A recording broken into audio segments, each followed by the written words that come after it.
அந்த காசெல்லாம் எப்படி வந்தது என்பது உலக மக்களுக்கு தெரியும்.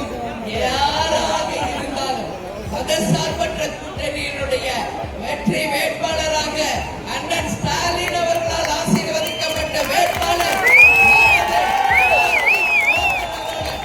உறுதியாக உதயசூரியன் சின்னத்தில் வெற்றி பெற்று வில்லிவாக்கம் தொகுதியிலே மிக சிறந்த ஒரு வேட்பாளராக முதல் முறை சட்டமன்றத்திற்கு வந்து வில்லிவாக்கம் தொகுதி மக்களுக்காக உரக்க குரல் கொடுத்து உங்களுக்காக உழைப்பார் என்பதை இந்த நேரத்திலே உங்களுக்கு உறுதியாக சொல்ல பெருமைப்படுகிறேன்.